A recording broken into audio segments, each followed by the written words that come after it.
नमस्कार। आकाशवाणी से दोपहर समाचार के साथ मैं लवलीन निगम।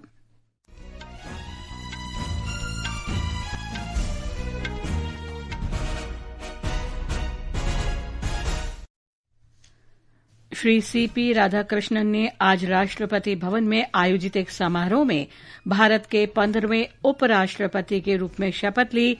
प्रधानमंत्री नरेंद्र मोदी ने श्री राधाकृष्णन को जनता की सेवा में समर्पित सफल कार्यकाल की शुभकामनाएं दी। श्री मोदी आज शाम नई दिल्ली में ज्ञान भारतम पर अंतर्राष्ट्रीय सम्मेलन में भाग लेंगे। वे पांडुलिपियों के डिजिटलीकरण, संरक्षण और सार्वजनिक पहुंच को बढ़ावा देने के लिए एक पोर्टल का भी शुभारंभ करेंगे। नेपाल में अंतरिम सरकार के नए प्रधानमंत्री के नाम को लेकर गतिरोध जारी। फिर एक ग्रैंड स्विस शतरंज टूर्नामेंट में भारतीय ग्रैंड मास्टर निहाल सरीन ने परम मगसूदलू को हराकर 7वें दौर में बढ़त बनाई। और दुबई में एशिया कप क्रिकेट में आज शाम पाकिस्तान का सामना ओमान से होगा। अब समाचार विस्तार से। श्री सीपी राधाकृष्णन देश के 15वें उपराष्ट्रपति बन गए हैं। राष्ट्रपति द्रौपदी मुर्मू ने आज राष्ट्रपति भवन में उन्हें पद की शपथ दिलाई। I, Chandraviram Ponnusamy Radhakrishnan, do swear in the name of God do swear in the name of God that I will bear true faith and allegiance that I will bear true faith and allegiance to the Constitution of India to the Constitution of India as by law established, as by law established, and that I will faithfully discharge the duty and that I will faithfully discharge the duty upon which I am about to enter. शपथ ग्रहण समारोह में प्रधानमंत्री नरेंद्र मोदी, पूर्व राष्ट्रपति रामनाथ कोविंद, पूर्व उपराष्ट्रपति जगदीप धनखड़, केंद्रीय मंत्री अमित शाह, राजनाथ सिंह, जेपी नड्डा, पीयूष गोयल और नितिन गडकरी उपस्थित थे। शपथ ग्रहण के बाद उपराष्ट्रपति सीपी राधाकृष्णन ने राजघाट पर महात्मा गांधी को पुष्पांजलि अर्पित की। उन्होंने सदैव अटल में पूर्व प्रधानमंत्री अटल बिहारी वाजपेयी को भी श्रद्धांजलि दी। श्री सीपी राधाकृष्णन ने इस महीने की 9 तारीख को हुए उपराष्ट्रपति चुनाव में जीत हासिल की थी। एक रिपोर्ट। 4 मई 1957 को तमिलनाडु के तिरुपुर में जन्मे श्री राधाकृष्णन ने बिजनेस एडमिनिस्ट्रेशन में स्नातक की डिग्री हासिल की है। आरएसएस स्वयंसेवक के रूप में शुरुआत करते हुए वे 1974 में भारतीय जनसंघ की राज्य कार्यकारी समिति के सदस्य बने। श्री राधाकृष्णन 1998 और 1999 में कोयम्बतूर से 2 बार लोकसभा के लिए चुने गए। संसद में अपने कार्यकाल के दौरान उन्होंने वस्त्र के लिए संसदीय स्थायी समिति के अध्यक्ष के रूप में कार्य किया। 2004 से 2007 के बीच श्री राधाकृष्णन ने तमिलनाडु में भाजपा के प्रदेश अध्यक्ष के रूप में कार्य किया। 2016 से 2020 तक उन्होंने कोच्चि के कोयर बोर्ड के अध्यक्ष के रूप में कार्य किया। फरवरी 2023 में श्री राधाकृष्णन को झारखंड का राज्यपाल नियुक्त किया गया। उन्होंने तेलंगाना के राज्यपाल और पुडुचेरी के उपराज्यपाल के रूप में भी कार्य किया है। भारत के उपराष्ट्रपति चुने जाने से पहले श्री राधाकृष्णन महाराष्ट्र के राज्यपाल के रूप में कार्यरत थे। अनुपम, आकाशवाणी समाचार, दिल्ली। प्रधानमंत्री नरेंद्र मोदी ने सीपी राधाकृष्णन को जनता की सेवा में समर्पित सफल कार्यकाल के लिए शुभकामनाएं दी हैं। सोशल मीडिया पोस्ट में श्री मोदी ने कहा कि श्री राधाकृष्णन समर्पित लोक सेवक हैं और उन्होंने पूरा जीवन राष्ट्र निर्माण, सामाजिक कार्य और लोकतंत्र को मजबूत करने में समर्पित किया है। प्रधानमंत्री नरेंद्र मोदी आज शाम नई दिल्ली में ज्ञान भारतम अंतर्राष्ट्रीय सम्मेलन में भाग लेंगे। वे पांडुलिपियों के डिजिटलीकरण, संरक्षण और सार्वजनिक पहुंच में तेजी लाने के लिए एक समर्पित डिजिटल प्लेटफॉर्म ज्ञान भारतम पोर्टल का भी शुभारंभ करेंगे। प्रधानमंत्री इस अवसर पर उपस्थित जनसमूह को संबोधित करेंगे। एक रिपोर्ट।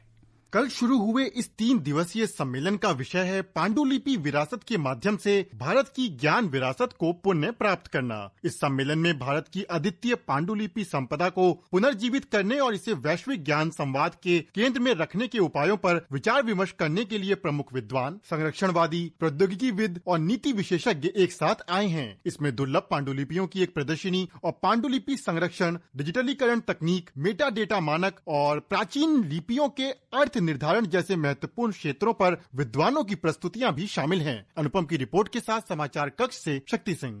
ये समाचार हमारी वेबसाइट www.newsonair.gov.in और हमारे न्यूज ऑन एआईआर ऐप पर भी उपलब्ध हैं। नेपाल में अंतरिम सरकार के प्रधानमंत्री की नियुक्ति के लिए युवा प्रतिनिधियों, नेपाल के सेना प्रमुख आशिकराज सिग्देल और राष्ट्रपति रामचंद्र पौडेल के बीच बातचीत कल भी जारी रही। कल रात राष्ट्रपति रामचंद्र पौडेल और नेपाल में प्रतिनिधि सभा के अध्यक्ष देवराज घिमरे ने भी मुलाकात की और मौजूदा स्थिति में संवैधानिक दायरे में समाधान खोजने पर बल दिया। बातचीत में संसद भंग करने या न करने पर आम सहमति नहीं बन सकी। कर्फ्यू आज शाम 5 बजे से 7 बजे तक जारी रहेगा।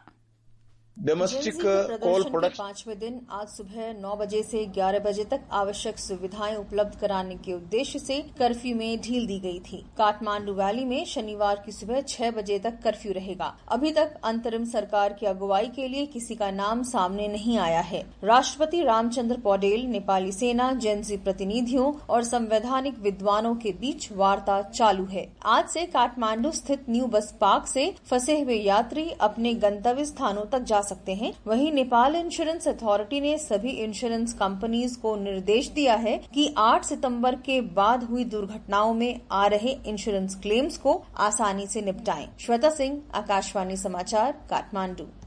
कोयला और खान मंत्री जी किशन रेड्डी ने कहा है कि सरकार देश के सभी 140 करोड़ नागरिकों को साथ लेकर पूर्ण प्रतिबद्धता के साथ आगे बढ़ रही है। उन्होंने कहा कि सामूहिक लक्ष्य आत्मनिर्भर भारत का निर्माण करना है और प्रधानमंत्री नरेंद्र मोदी के नेतृत्व में सरकार इस यात्रा में समावेशी प्रगति सुनिश्चित करने के लिए हर संभव प्रयास कर रही है। श्री रेड्डी आत्मनिर्भर भारत के दृष्टिकोण पर संवाददाता सम्मेलन को संबोधित कर रहे थे। डोमेस्टिक कोल प्रोडक्शन के लिए और क्रिटिकल मिनरल्स बढ़ाने के लिए अलग अलग रिफॉर्म्स लगातार 11 साल से ला रहे हैं। आने वाले दिन में गुड गवर्नेंस और इजी ऑफ डूइंग बिजनेस और देश का आर्थिक प्रगति के लिए, नौजवानों को रोजगार देने के लिए जो भी रिफॉर्म्स चाहिए वो रिफॉर्म्स लाने के लिए हम पूरा कमिटमेंट के साथ काम कर रहे हैं। ने कहा कि उनका मंत्रालय झारखंड के विकास के लिए पूरी प्रतिबद्धता के साथ काम कर रहा है। उन्होंने कहा कि मंत्रालय कोयला क्षेत्र में घरेलू उत्पादन बढ़ाने के लिए प्रतिबद्ध है। कोयला मंत्री ने कोल इंडिया लिमिटेड के कर्मचारियों और खनन श्रमिकों के लिए 3 लाभों की भी घोषणा की, जो इस वर्ष 17 सितंबर अंतर्राष्ट्रीय श्रम दिवस से लागू होंगे। इनमें कोल इंडिया लिमिटेड के अंतर्गत आने वाले सार्वजनिक उपक्रमों के सभी कर्मचारियों के लिए एक जैसी वर्दी लागू करना, अनुग्रह राशि को 15 लाख रुपए से बढ़ाकर 25 लाख रुपए करना और मौजूदा बीमा कवरेज के अलावा नियमित और संविदा कर्मचारियों के लिए 1 करोड़ रुपए और 40 लाख रुपए का अतिरिक्त बीमा कवरेज शामिल है। प्रधानमंत्री नरेंद्र मोदी ने स्वतंत्रता दिवस पर लाल किले की प्राचीर से दीपावली तक अगली पीढ़ी के वस्तु और सेवा कर जीएसटी सुधारों की घोषणा की थी। प्रधानमंत्री का ये सपना 3 सितंबर को साकार हुआ, जब जीएसटी परिषद ने नागरिकों का जीवन सरल बनाने के लिए कई क्षेत्रों में कर की दरें कम करने को मंजूरी दी थी। आज हम मुक्त वस्तुओं पर नजर डालते हैं। एक रिपोर्ट। जीएसटी सुधारों के अंतर्गत सरकार ने कई आवश्यक वस्तुओं को कर मुक्त कर आम आदमी पर पड़ने वाले जीएसटी के बोझ को कम करने के लिए एक महत्वपूर्ण कदम उठाया है। नए कर ढांचे के तहत रोजमर्रा इस्तेमाल की जाने वाली वस्तुएं जैसे अल्ट्रा हाई टेम्परेचर दूध, बिना ब्रांड वाले चावल, गेहूं और दालों को जीएसटी से मुक्त कर दिया गया है। इसके अलावा सभी प्रकार की ब्रेड को भी नील जीएसटी स्लैब में रखा गया है, जिससे वह लोगों के लिए और भी अधिक किफायती हो गई हैं। लोगों पर कर के बोझ को कम करने और प्रीमियम को अधिक किफायती बनाने के लिए नए ढांचे के तहत जीवन और स्वास्थ्य बीमा प्रीमियम को भी टैक्स से मुक्त किया गया है। यह निर्णय लोगों को स्वास्थ्य बीमा को व्यापक रूप से अपनाने के लिए प्रोत्साहित करेगा। देश भर के लोगों द्वारा भी सरकार के इस निर्णय का स्वागत किया जा रहा है। मीडिया से बातचीत में एक आम नागरिक निमिष जैन ने कहा कि सरकार ने त्योहारों के सीजन से पहले टैक्स घटाकर लोगों को एक बड़ा तोहफा दिया है। नई जीएसटी दरें इस महीने की 22 तारीख से लागू होंगी। सकलैन अख्तर, आकाशवाणी समाचार, दिल्ली। निर्वाचन आयोग आज सभी राज्यों और केंद्र शासित प्रदेशों के मुख्य निर्वाचन अधिकारी कार्यालयों के मीडिया और संचार अधिकारियों के लिए 1 दिवसीय कार्यशाला का आयोजन करेगा। एक रिपोर्ट। इस कार्यशाला का उद्देश्य ये स्पष्ट करना है कि देश में चुनाव संविधान के अनुसार होते हैं और कानूनी, तथ्यात्मक तथा नियम आधारित सूचनाओं को समय पर तथा समन्वित तरीके से संप्रेषित करने के महत्व को बताना है। मुख्य चुनाव आयुक्त ज्ञानेश कुमार, चुनाव आयुक्तों डॉक्टर सुखबीर सिंह संधू और डॉक्टर विवेक जोशी की उपस्थिति में कार्यशाला का उद्घाटन करेंगे। निर्वाचन आयोग ने कहा कि चुनावी प्रक्रियाओं के संबंध में जनता को गुमराह करने वाली गलत सूचनाओं में हाल में हुई वृद्धि को देखते हुए कार्यशाला का उद्देश्य राज्यों और केंद्र शासित प्रदेशों में सीईओ कार्यालयों के संचार तंत्र को तथ्य आधारित प्रतिक्रियाओं के साथ भ्रामक सूचनाओं का मुकाबला करने योग्य बनाना है। पल्लवी की रिपोर्ट के साथ समाचार कक्ष से दुर्गा प्रसाद। छत्तीसगढ़ में सुरक्षा बलों के साथ मुठभेड़ में 2 नक्सली मारे गए। मुठभेड़ उस समय हुई जब बस्तर संभाग के बीजापुर जिले के दक्षिण पश्चिम इलाके में नक्सलियों की मौजूदगी की सूचना मिलने पर तलाशी अभियान चलाया जा रहा था। आज सुबह से ही सुरक्षा बलों और नक्सलियों के बीच रुक रुक कर गोलीबारी हो रही है। घटनास्थल से 1 राइफल और विस्फोटक भी बरामद किए गए हैं। तलाशी अभियान जारी है। सिक्किम में ग्यालशिंग जिले के रिम्बिक गांव में कल रात भूस्खलन में 4 लोगों की मौत हो गई। आधिकारिक सूत्रों के अनुसार इस दुर्घटना में 3 व्यक्ति लापता हैं, जबकि 1 अन्य व्यक्ति घायल हुआ है। मृतकों में एक ही परिवार के 3 लोग शामिल हैं। पुलिस और अन्य एजेंसियां बचाव कार्य में लगी हुई हैं। उत्तर प्रदेश में लखनऊ जिले के काकोरी क्षेत्र में एक रोडवेज बस के पलट जाने से 5 लोगों की मौत हो गई और 10 से ज्यादा लोग घायल हुए हैं। मुख्यमंत्री योगी आदित्यनाथ ने अधिकारियों से दुर्घटना से प्रभावित लोगों को हर संभव मदद मुहैया कराने को कहा है। नई दिल्ली स्थित अखिल भारतीय आयुर्विज्ञान संस्थान एम्स में कौशल ई-लर्निंग और टेलीमेडिसिन सुविधा में उन्नत दा विंची सर्जिकल रोबोट का उद्घाटन किया गया है। ये भारत में रोबोटिक सर्जरी प्रशिक्षण में एक महत्वपूर्ण पड़ाव है। देश के किसी सरकारी मेडिकल कॉलेज अस्पताल में प्रशिक्षण के लिए पहली बार दा विंची प्रणाली की स्थापना की गई है। एम्स में 2 रोबोटिक सिस्टम पूरी तरह से प्रशिक्षण के लिए तैयार हैं। ये समाचार आकाशवाणी से प्रसारित किए जा रहे हैं। ताजा समाचार जानने के लिए आप हमारे social media handle @AIR news Hindi को फॉलो कर सकते हैं। भारतीय ग्रैंड मास्टर निहाल सरीन ने उज्बेकिस्तान के समरकंद में फिडे ग्रैंड स्विस शतरंज के 7वें दौर में ईरान के परम मगसूदलू को हरा दिया है। सरीन और जर्मनी के ग्रैंड मास्टर मथास ब्लूबाम 5.5 अंक के साथ संयुक्त रूप से बढ़त पर हैं।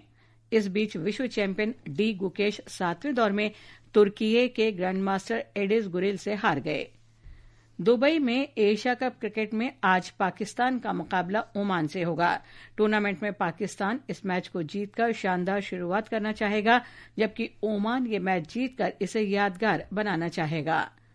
मौसम विभाग ने अगले 3-4 दिन में मराठवाड़ा और पूर्वोत्तर राज्यों में मूसलाधार वर्षा का अनुमान व्यक्त किया है। आकाशवाणी समाचार से विशेष बातचीत में मौसम विभाग के वरिष्ठ वैज्ञानिक RK जेनामणि ने कहा कि आज उत्तराखंड, महाराष्ट्र, मुंबई और तेलंगाना में तेज बारिश हो सकती है। पूर्व भारत में एक निम्न दबाव का क्षेत्र पश्चिम केंद्रीय बे ऑफ बंगाल में बना हुआ है आंध्र प्रदेश कोस्ट में, जिसके कारण से तेलंगाना आंध्र प्रदेश में भारी बारिश का संभावना है। और अगर आगे बात करें तो ये कम दबाव या निम्न दबाव का क्षेत्र है, धीरे धीरे जो पश्चिम के दिशा बढ़ेगा और इसकी जो रेमिनाट है वो महाराष्ट्र तक पहुंचने का संभावना है। और अगर उत्तर भारत का बात करें तो मेनली उत्तराखंड में भारी बारिश का संभावना है। और अंत में मुख्य समाचार एक बार फिर। श्री CP राधाकृष्णन ने आज राष्ट्रपति भवन में आयोजित एक समारोह में भारत के 15वें उपराष्ट्रपति के रूप में शपथ ली। प्रधानमंत्री नरेंद्र मोदी ने श्री राधाकृष्णन को जनता की सेवा में समर्पित सफल कार्यकाल की शुभकामनाएं दी। श्री मोदी आज शाम नई दिल्ली में ज्ञान भारतम पर अंतर्राष्ट्रीय सम्मेलन में भाग लेंगे। वे पांडुलिपियों के डिजिटलीकरण, संरक्षण और सार्वजनिक पहुंच को बढ़ावा देने के लिए एक पोर्टल का भी शुभारंभ करेंगे। नेपाल में अंतरिम सरकार के नए प्रधानमंत्री के नाम को लेकर गतिरोध जारी। फिडे ग्रैंड स्विस शतरंज टूर्नामेंट में भारतीय ग्रैंड मास्टर निहाल सरीन ने परम मगसूदलू को हराकर 7वें दौर में बढ़त बनाई। और दुबई में एशिया कप क्रिकेट में आज शाम पाकिस्तान का सामना ओमान से होगा। इसके साथ ही दोपहर समाचार का ये अंक समाप्त हुआ। नमस्कार।